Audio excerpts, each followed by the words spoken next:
नमस्कार, हरियाणा न्यूज देख रहे हैं आप। मैं हूं आपके साथ केशव कुमार। स्वागत है आपका हमारे इस खास कार्यक्रम हरियाणा डायरी में। गुरुग्राम में आयोजित राज्य स्तरीय श्रमिक दिवस समारोह कार्यक्रम में मुख्य अतिथि के तौर पर पहुंचे मुख्यमंत्री मनोहर लाल श्रमिकों को इस मौके पर कई सौगातें देकर गए। मुख्यमंत्री मनोहर लाल ने श्रमिक दिवस के मौके पर सभी श्रमिकों को बधाई देते हुए कहा कि श्रमिक उद्योग की रीढ़ की हड्डी है और आज लगातार उद्योगों का विस्तार हो रहा है, वो श्रमिकों की ही देन है। रिपोर्ट आप देखिए।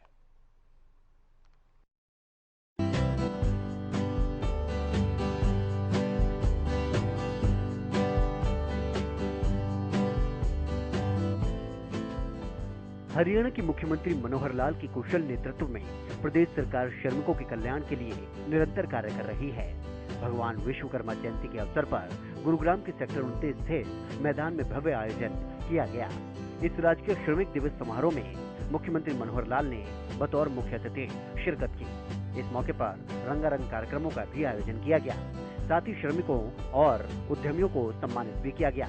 इस मौके पर प्रदेश के मुख्यमंत्री मनोहर लाल ने संबोधित करते हुए कहा कि हरियाणा को विकास की दृष्टि से देश के अग्रणी राज्यों में लाने में मेहनतकश श्रमिकों का बड़ा योगदान है।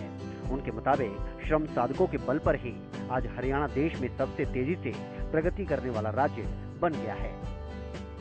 पिछले 8 साल में हमने जो परिश्रम किया, उसमें जो कभी हरियाणा में लोग आने से कतराते थे, लेकिन आज देश के जो टॉप 3 स्थान, चाहे वो गुजरात है, चाहे वो आंध्रा तेलंगाना है, चाहे वो कर्नाटक है, चाहे वो महाराष्ट्र है, वहां के मुकाबले में हरियाणा भी अब उसी बराबर में आके खड़ा हो गया है। आज दिल्ली के आसपास अगर कोई आना चाहता है तो सबसे पहले वो हरियाणा में आके उद्योग लगाता है। हरियाणा में इस प्रकार की सुविधाएं हम उद्योगपतियों को भी देते हैं, श्रमिकों को भी देते हैं। और कहीं भी कोई सुझाव आता है, लगता है कि हमारे हरियाणा सरकार के हाथ में है, आधी रात भी हम करने के लिए तैयार रहते हैं कि सुधार के लिए हम करने के लिए तैयार हैं। लोगों को इसका लाभ मिलना चाहिए। किसी प्रकार का कोई आपका सुझाव होगा, उसको हम तुरंत करेंगे। वहीं विश्वकर्मा जयंती पर आयोजित हुए इस कार्यक्रम में मुख्यमंत्री मनोहर लाल ने कहा कि केंद्र सरकार ने विश्वकर्मा जयंती को राष्ट्रीय श्रम दिवस के रूप में मनाने का निर्णय लिया है। इसी के दृष्टिगत वर्ष 2018 में हमने विश्वकर्मा जयंती को राजकीय श्रमिक दिवस के रूप में मनाने का फैसला लिया था। उन्होंने कहा कि शिल्पाचार्य भगवान विश्वकर्मा दुनिया के प्रथम इंजीनियर माने जाते हैं। पूरी दुनिया में जो भी भौतिक पदार्थों के रूप में हमें दिखाई देता है, वो सब भगवान विश्वकर्मा जी के कौशल का ही वरदान है। इस मौके पर सीएम मनोहर लाल ने पलवल के दुधौला में बनने जा रहे देश के पहले कौशल विश्वविद्यालय का नाम भगवान विश्वकर्मा के नाम पर रखे जाने की भी घोषणा की। जो नौजवान हमारे हैं, शिक्षा के साथ साथ स्किलिंग का काम भी हम कर रहे हैं, उनका हुनर का विकास। और संयोग देखिए, हुनर के मालिक क्योंकि भगवान विश्वकर्मा है। हुनर सिखाने का जो हमारा संस्थान है, जिसको हमने कौशल विश्वविद्यालय पलवल में जो खोला है, हमने निर्णय किया कि इसका नाम भगवान विश्वकर्मा के नाम से होगा। भगवान विश्वकर्मा कौशल विश्वविद्यालय ये आज पलवल के अंदर खुल चुका है। देश का ये पहला विश्वविद्यालय मित्रों, इसलिए कौशल के नाते से एक बहुत बड़ा विषय हमने किया है। वहीं मुख्यमंत्री मनोहर लाल ने मंच से श्रमिकों के लिए कई बड़ी घोषणाएं की। संगठित और असंगठित श्रमिकों के परिवारों के स्वास्थ्य जांच के लिए मुख्यमंत्री परिवार स्वास्थ्य योजना का ऐलान किया गया। इसके तहत श्रमिक 1 साल में एक बार निःशुल्क स्वास्थ्य चेकअप का लाभ उठा सकेंगे। कि जितने हमारे श्रमिक परिवार हैं, जो मैंने अभी 60 लाख बताए हैं, यहां संख्या थोड़ी ज्यादा बताई गई है, लेकिन 60 है, 65 है, जो भी हो, रजिस्ट्रेशन का विषय है। हाँ, इसके अंदर असंगठित श्रमिक की संख्या और ली गई है। तो सारे संगठित और असंगठित जितने भी श्रमिक हैं, उन परिवारों के लिए मुख्यमंत्री परिवार स्वास्थ्य परीक्षण योजना ये चलाई गई है कि किसी भी व्यक्ति के स्वास्थ्य का, हेल्थ का जो टेस्ट है, उसका जो परीक्षण होगा, उसका जो एग्जामिनेशन होगा, उस टेस्ट में ईएनटी टेस्ट है, ब्लड टेस्ट है, आई टेस्ट है, शुगर टेस्ट है, बीपी टेस्ट है, ईसीजी आदि, ये जो सब टेस्ट हैं, ये सब के सब साल में एक बार सभी श्रमिकों को ये लाभ जो है मिलेगा और ये निःशुल्क होगा। इसके लिए कोई पैसा नहीं लगेगा। सभी श्रमिक साल में एक बार, उनके परिवार, न केवल श्रमिक बल्कि परिवार, ये एक बार ये सारे टेस्ट फ्री ऑफ कॉस्ट, जो भी ईएसआई में भी इस व्यवस्था को लागू कराएंगे, हम केंद्र सरकार को कहेंगे और हरियाणा सरकार के जितने भी प्रकल्प हैं उन सब में भी इसकी व्यवस्था रहेगी। इसी प्रकार हमारी बहुत सी डिस्पेंसरीज है, एसआई की भी है, हरियाणा सरकार की भी है, लेकिन उसमें स्पेशली जो मैंने पहले बताया कि कहीं भी श्रमिक जा करके अपना इलाज करा सकता है, उनको चिन्हित करके हमने इसमें 200 श्रमिक यानी 200 क्लिनिक को श्रम योगी क्लिनिक के नाम दिया है। श्रम योगी क्लिनिक 200 क्लिनिक सारे प्रदेश में होंगी। जहां श्रमिक ज्यादा है वहां ज्यादा संख्या होगी, जहां थोड़े कम है लेकिन हर जिला लेवल पर ये श्रमिक जो क्लिनिक्स हैं, बल्कि उससे नीचे सब डिवीजन लेवल पर भी ये सब कोई ना कोई जरूर होगी। तो ऐसे प्राथमिक जो स्वास्थ्य केंद्र हैं उनकी श्रमिकों की जांच के लिए ये जो श्रमजीवी क्लिनिक ये हमने शुरू की है। साथ ही प्रदेश में 200 श्रमयोगी क्लिनिक खोलने के ऐलान के साथ ही मुख्यमंत्री मनोहर लाल ने ALS सुविधा युक्त 100 एम्बुलेंस प्रदेश में उपलब्ध करवाने की बात कही। इसके अलावा सामान्य स्वास्थ्य जांच के लिए 44 मोबाइल मेडिकल वैन चलवाने की भी घोषणा की।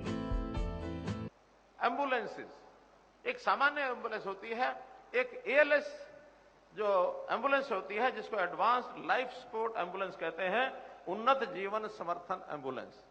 अर्थात उसके अंदर केवल सामान्य एम्बुलेंस नहीं बल्कि कोई भी व्यक्ति को कोई रिस्क हो गया, किसी प्रकार का उसका सीरियस बीमारी है, तो उसके अंदर ही जो सारा विषय उसका जो फिट रहेगा, उसके टेस्टिंग का, लाइफ सपोर्ट की जितनी चीजें हैं, उसमें जीवन रक्षक एम्बुलेंस में कुछ दवाइयां भी होंगी, एक डॉक्टर भी होगा, और ये सब 100 की 100 ऐसी एडवांस लाइफ सपोर्ट एम्बुलेंसेज ये पूरे हरियाणा में रहेंगी। जहां भी इसकी आवश्यकता लगेगी वहां उसको बुलाया जा सकता है और पेशेंट को निकटतम अस्पताल में और वहां भेजा जा सकता है, ऐसी 100 ALS एम्बुलेंसेज। इसके अलावा सामान्य जांच के लिए जैसे एक्सरे है, आंखों की जांच है, कान से थोड़ा सुनने में कठिनाई है, फेफड़े की जांच है, बीपी है, वजन है, इस प्रकार की श्रमों की सहायता के लिए इसके लिए अलग से 44 mobile medical van X ray machine समेत फिट होकर के ये 44 मोबाइल वैन, मोबाइल यानी स्वास्थ्य वैन, मेडिकल वैन, इनको भी चलाया जाएगा। श्रमिक परिवार में स्वरोजगार के लिए लोन की गारंटी निर्माण बोर्ड के माध्यम से दिलवाने का ऐलान भी मुख्यमंत्री की तरफ से किया गया। मुख्यमंत्री अंत्योदय परिवार उत्थान योजना जिसका जिक्र मैंने किया, जिसके कैंप लगाए गए हैं, वहां कोई काम करने के लिए नौजवानों से कई बार बैंक लोन देने में दिक्कत करता है, उनके जो गारंटी मांगी जाती है, तो श्रमिक परिवार से अगर कोई ऐसा नौजवान होगा जो अपने काम करने के नाते से बैंक से लोन अपेक्षा करता है, तो उसकी जो गारंटी है वो गारंटी अब किसी को देनी नहीं पड़ेगी, बल्कि इस ऋणों के लिए जो बोर्ड है हमारा भवन और अन्य निर्माण श्रमिक बोर्ड, उनके परिवारों का कोई आदमी जाता है तो उसकी गारंटी ये हमारा श्रमिक बोर्ड जो है भवन और अन्य निर्माण श्रमिक बोर्ड, ये बोर्ड उसकी गारंटी लेगा और उनको सीधा सीधा लोन मिल सकेगा। इसके अलावा एक और बड़ी सौगात श्रमिकों को देते हुए सीएम ने प्रवासी मजदूरों के लिए बीमा योजना में भी विस्तार किया। अब कार्यस्थल पर श्रमिक की मृत्यु पर 2.5 लाख रुपए की सहायता को बढ़ाकर 4 लाख रुपए कर दिया गया है। हमारे जो मजदूर प्रवासी मजदूर हैं, खास करके असंगठित मजदूर हैं, संगठित मजदूरों के लिए तो बीमा की योजनाएं हैं, काम करते हुए मृत्यु हो जाए तो उसको पैसा मिलता है, लेकिन असंगठित जो मजदूर हैं उनको मिलता तो उनका भी है, लेकिन उनकी राशि बहुत कम ऐसी लगती है। तो उस राशि को बढ़ाने के लिए हमने विचार किया है कि अभी तक जो 2.5 लाख रुपया ऐसी मृत्यु कार्यस्थल पर रोजगार करते समय मृत्यु होती है असंगठित लेबर की, वो जो 2.5 लाख रुपया का प्रावधान है इसको बढ़ा करके 4 लाख रुपया किया जाता है। अच्छी नहीं लगी क्या? लगी है। भगवान न करे ऐसे किसी के कोई दिन आए कि किसी की मृत्यु हो, लेकिन आखिर परिवार की सामाजिक सुरक्षा ये बहुत जरूरी है। तो इस नाते से इस बीमा योजना को हमने बढ़ाया है। विकलांगता के पर भी ऐसे असंगठित परिवार हैं जिनकी विकलांगता का पैसा जो पहले 50% तक 75,000 रुपया मिलता था, उसको 1.5 लाख रुपया कर दिया है। 51 से 75% 1 लाख था, उसको 2 लाख किया है, और 76% या इससे ऊपर विकलांगता हो जाती है तो पहले जो 1.5 लाख था उसको 3 लाख रुपया किया जाता है। अर्थात हर प्रकार की सहायता इसमें डबल कर दी गई है। वहीं अंत्योदय आहार योजना के तहत राज्य में श्रमिकों के लिए 100 कैंटीन खोलने की घोषणा सीएम मनोहर लाल की तरफ से की गई। इनमें मजदूरों को सस्ते में भोजन उपलब्ध करवाया जाता है। खाने पीने की कैंटीन एक बहुत अच्छा सफल प्रयोग है कि ऐसे श्रमिक जिनको शायद घर में भोजन बनाने में या कई बार अकेला होता है परिवार में, उसको समय भी नहीं है, तो ऐसे लोगों के लिए हमने कैंटीन की जो व्यवस्था की थी, जिसको अंत्योदय आहार योजना हमने कहा। इस अंत्योदय आहार योजना की पहले चरण में 10 कैंटीन चलाई गई थी। बहुत अच्छा ये प्रयोग है। 10 रुपया इसमें मजदूर को देना पड़ता है, बाकी डिपार्टमेंट जो है 15 रुपया उसको सब्सिडाइज करता है, 25 रुपए का खाना 10 रुपए में दिया जाता है।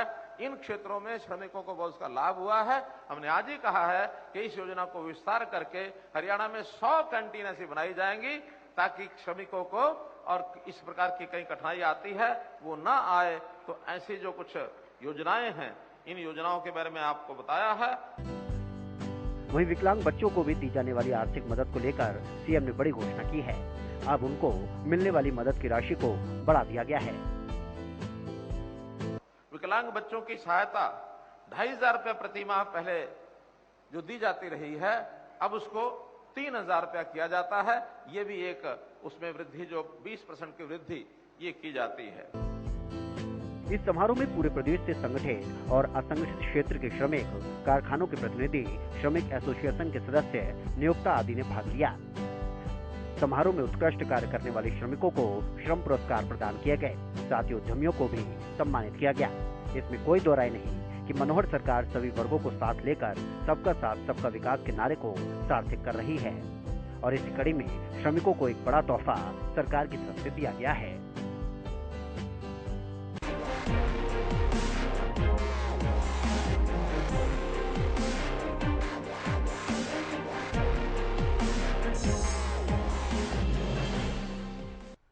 प्रधानमंत्री नरेंद्र मोदी के जन्मदिन के उपलक्ष्य में हरियाणा में अलग अलग जगहों पर रक्तदान शिविरों का आयोजन किया गया।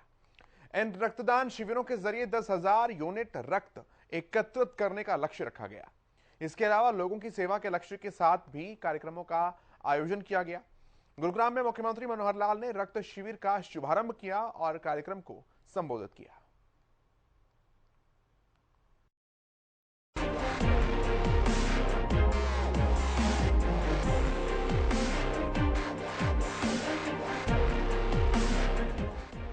हरियाणा में थैलेसीमिया से ग्रस्त बच्चों की सहायता के लिए हरियाणा सरकार ने मदद का हाथ आगे बढ़ाया है।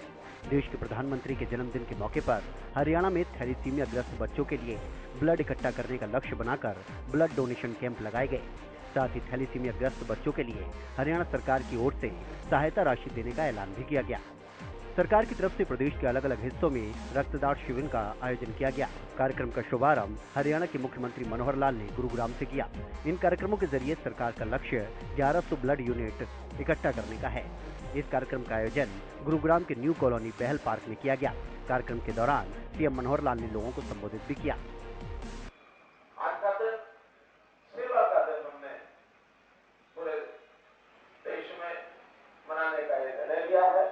अपने सभी समर्थक संगठन इस प्रकार के कामों में, कहीं रक्तदान शिविर, कहीं फल वितरण, कहीं रोगियों की सेवा, जो भी कोई सेवा के काम, पर्यावरण के काम, स्वच्छता के काम, अर्थात समाज को एक नई दिशा देते हुए, एक कर्तव्य भावना से काम करने की प्रेरणा देते हुए आगे बढ़ रहे हैं। मैं पुनः आज के इस अवसर पर उनको बहुत बहुत एक प्रकार से शुभकामना देता हूं, उनकी लंबी आयु की कामना करता हूं। जहां तक रक्तदान शिविर का ये विषय है, एक बड़ा रक्तदान शिविर जिसमें 1100 यूनिट जो बताया गया है मुझे कि आज के रक्तदान शिविर में इस लक्ष्य को पूरा किया जाएगा। मैं ऐसे सब बंधुओं को विशेष तौर पर शुभकामना देता हूं जो आज के इस रक्तदान शिविर में भाग ले रहे हैं। रक्तदान एक पुण्य का काम है। पुण्य के काम में ऐसा माना जाता है कि हमारे शरीर का एक बड़ी मात्रा का ही मानो बहुत रक्तदान, एक यूनिट रक्तदान करते हैं कि उसकी लिक्विड मात्रा तो 24 घंटे में ही पूरी हो जाती है। और जो रक्त का कंसंट्रेशन है जिसका से बड़ी कमी आती है, महीने भर में वो भी पूरा हो जाता है। और बहुत से ऐसे रक्तदाता हैं जो हर 3 महीने बाद अपना रक्त बार बार देते हैं। ऐसे रिकॉर्ड बनाए हैं लोगों ने, 100 बार से भी ज्यादा रक्तदान उनके जीवन में उन्होंने किया।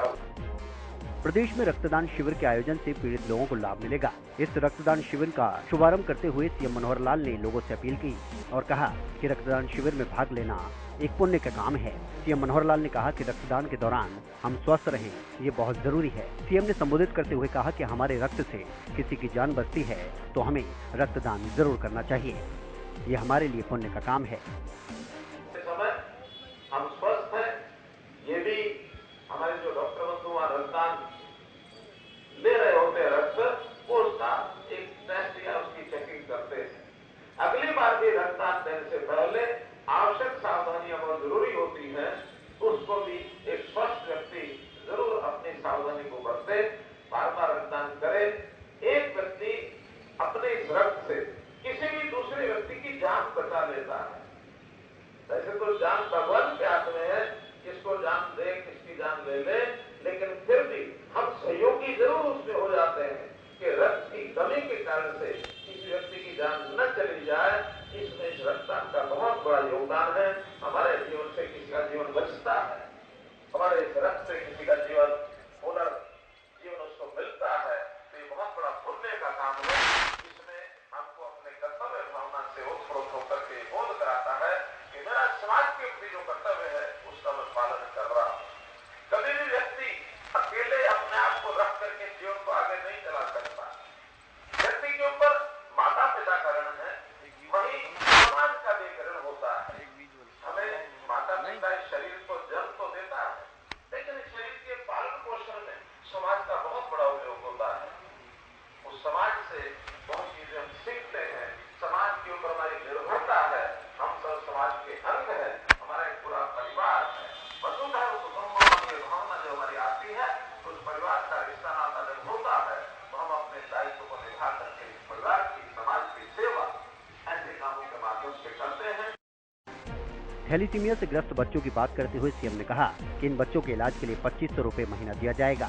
वहीं सीएम ने पेंशन की बात करते हुए भी इन बच्चों को बड़ी राहत दी है। थैलीसीमिया के जो बच्चे, इन बच्चों के लिए मैं एक बात जानकारी सबको हो गई होगी, हमें पिछले दिनों में कुछ जो क्रॉनिक डिजीज है, उन क्रॉनिक डिजीज के इलाज के लिए उनके माँ बाप पर भी वजन बहुत पड़ता है, बार बार उनको अस्पताल जाना पड़ता है। इनका रक्त जो है ये समय समय पर इसको भी यानी रक्त इनका जो बदलता है, समय समय पर इनको बहुत सी कठिनाइयां झेलनी पड़ती हैं। बच्चों की खुराक को भी यानी ध्यान रखना पड़ता है। तो बहुत सी बीमारियां जिनके लिए हमने परिवारों को सहायता के लिए योजना बनाई है, वहाँ थैलीसीमिया जिस भी व्यक्ति को, बच्चे को, बड़े को हुआ है, उनको 25 रुपया महीना ये पेंशन इन बच्चों के लिए मिलेगा।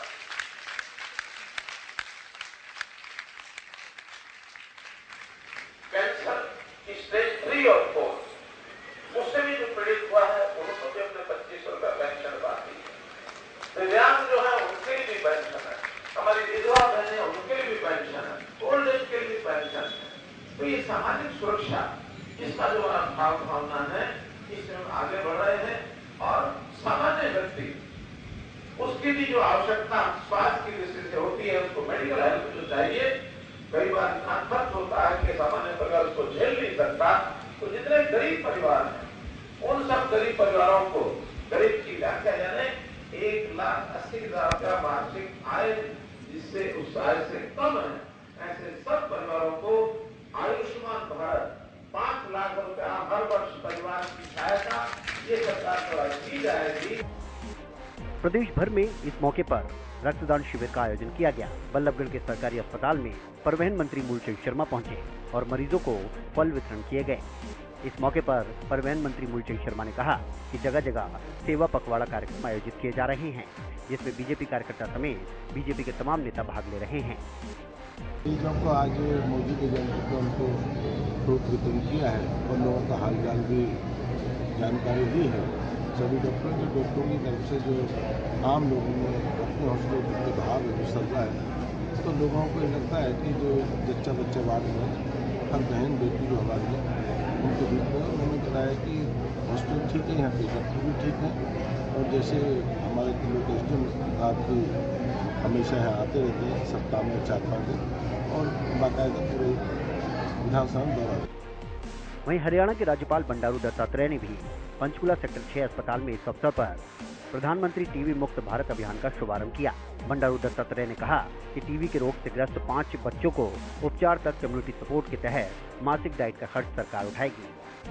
प्रधानमंत्री जी का जन्मदिवस अवसर पर बहुत से सेवा कार्यक्रम लिए गए। इसमें ब्लड डोनेशन है और वैसे ही जो है गरीबों को उनको स्वास्थ्य देखने का काम है और वैसे ही जो है भिन्न भिन्न प्रकार के सांस्कृतिक कार्यक्रम भी रचे गए। विशेष करके सेवा भावना जगाना चाहिए। देश में किसी भी समस्या को पूरा करने के लिए देश के लोगों को भागीदारी बनाने के लिए उन्होंने आह्वान किया है। इसके अतिरिक्त भी ये सेवा कार्यक्रम लिए गए। वहीं पीएम मोदी के जन्मदिन के मौके पर सोनीपत में भी रक्तदान शिविर का आयोजन किया गया। रक्तदान शिविर का शुभारंभ दीप प्रज्वलित कर बीजेपी हरियाणा प्रभारी बिप्लब कुमार देव ने किया। प्रधानमंत्री जी के आज जन्मदिन है और हर साल इस जन्मदिन को हम सेवा पखवाड़ा के नाते 15 दिन लगातार 17 से 2 अक्टूबर तक देश भर मनाया जाता है। भारतीय जनता पार्टी की तरफ से हर कार्यकर्ता इसको हर व्यक्ति के पास पहुंचाना है। और मुझे बहुत खुशी है, हरियाणा के दायित्व मिलने के बाद पहली बार मैं आया हूं तो माननीय प्रधानमंत्री जी के जन्मदिन मनाने का मुझे मौका मिला और हरियाणा प्रदेश के आज के दिन में एक दिन में युवा मोर्चा और बाकी सब संगठनों के द्वारा 10,000 यूनिट ब्लड दी जा रही है। और यहाँ जो मैं खड़ा हूँ सोनीपत में, यहाँ भी 300 कार्यकर्ता अपना ब्लड डोनेशन करेंगे इस दिन पर। हमारे जो प्रदेश अध्यक्ष ओम प्रकाश धनखड़ जी के नेतृत्व में एक टीम बनी हुई है और खट्टर जी के नेतृत्व में जो दोबारा सरकार चल रही है, एक भ्रष्टाचार मुक्त सरकार है, एक जनोन्मुखी सरकार है जो कि भारतीय जनता पार्टी ने दिया। एक कहावत है कि नर सेवा नारायण सेवा, मतलब मनुष्य की सेवा करना ईश्वर की सेवा करने के बराबर है। पीएम मोदी के जन्मदिन के मौके पर हरियाणा में अलग अलग हिस्सों में कार्यक्रमों का आयोजन किया गया और इन कार्यक्रमों के जरिए इस वाक्य को सार्थक भी किया गया।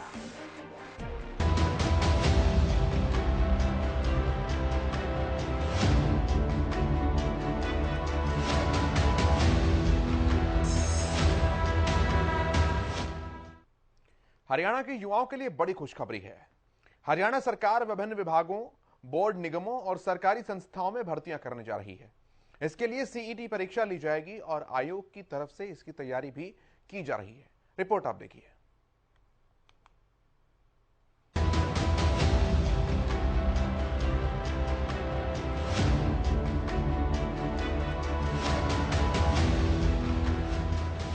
हरियाणा की मनोहर सरकार प्रदेश के युवाओं को रोजगार के अवसर प्रदान करने जा रही है। हरियाणा में सरकारी पदों पर 51,000 भर्तियां की जाएंगी। राज्य के विभिन्न विभागों, बोर्डों, निगमों व सरकारी संस्थाओं में इन भर्तियों को किया जाएगा और इसके लिए संयुक्त पात्रता परीक्षा लेने की तैयारी हरियाणा सरकार कर रही है। आगामी 5 और 6 नवंबर को सीईटी परीक्षा कराई जाएगी। इसकी फुल प्रूफ तैयारी की जा रही है। हरियाणा सरकार द्वारा सीईटी परीक्षा को सुरक्षित तरीके से कराने, पेपर लीक और नकल माफिया से बचने के लिए फुल प्रूफ इंतजाम किए जा रहे हैं। पहले ही तय किया गया है कि नकल के लिहाज से संवेदनशील चरखी दादरी, रोहतक, नूह, सोनीपत और झज्जर जिले में ये परीक्षाएं नहीं कराई जाएंगी। हरियाणा में होंगी बम्पर भर्तियां। हरियाणा सरकार की ओर से ग्रुप सी के 32,000 और ग्रुप डी के 19,000 पदों को भरने के लिए हरियाणा कर्मचारी चयन आयोग को सिफारिश भेजी जा चुकी है। पहले ग्रुप सी के लिए सीईटी होगा और उसके बाद ग्रुप डी के लिए सीईटी का विज्ञापन जारी होगा। 5 और 6 नवंबर को करीब 1,200 केंद्रों पर परीक्षा कराई जाएगी। साथ ही किसी कारण से अगर पेपर किसी जगह दोबारा कराना होगा तो वो 7 नवंबर को होगा। किसी भी प्रकार की धांधली से बचने के लिए एनटीए ने ओएमआर शीट आधारित परीक्षा के लिए 3 सेट प्रश्न पत्र बनवाए हैं। सुरक्षा के लिहाज से परीक्षा के 5 मिनट पहले ही तीनों में से एक सेट पेपर को खोला जाएगा और परीक्षार्थियों को दिया जाएगा। यदि किसी परीक्षा केंद्र पर किसी प्रकार की गड़बड़ी नजर आएगी तो वहां दूसरा प्रश्न पत्र खोला जाएगा। परीक्षार्थियों की जांच भी विस्तार से की जाएगी। परीक्षार्थियों के बायोमेट्रिक नमूने और फेशियल डेटा का मिलान आधार कार्ड से किया जाएगा। इस प्रकार उम्मीदवारों के बारे में आयोग को पूरी जानकारी मिल जाएगी और आयोग को ये पता चल जाएगा कि किस व्यक्ति ने परीक्षा दी है। यदि कोई सीटर बार बार परीक्षा देता है तो उसका पता भी आयोग को चल जाएगा।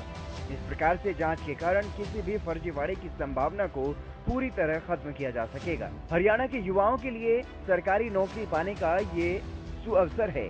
इस परीक्षा को उत्तीर्ण कर युवा सरकार के विभिन्न विभागों में नौकरी कर सकेंगे। बता दें कि 3 लाख युवा एक साथ एक शिफ्ट में पेपर दे पाएंगे। एक शिफ्ट में करीब 3 लाख युवाओं का पेपर होगा। इस तरह 4 शिफ्टों में पेपर लिया जाएगा। आयोग ने एनटीए को ए, बी और सी श्रेणी के परीक्षा केंद्रों की सूची सौंपी है। प्रथम श्रेणी में वे परीक्षा केंद्र हैं जिनमें आयोग परीक्षा आयोजित करवाता रहा है। दूसरी श्रेणी के परीक्षा केंद्रों में परीक्षा तब होती है जब उम्मीदवार ज्यादा हों। सी कैटेगरी के परीक्षा केंद्रों में कभी परीक्षा नहीं ली गई। और हरियाणा डायरी में आज इतना ही। नमस्कार।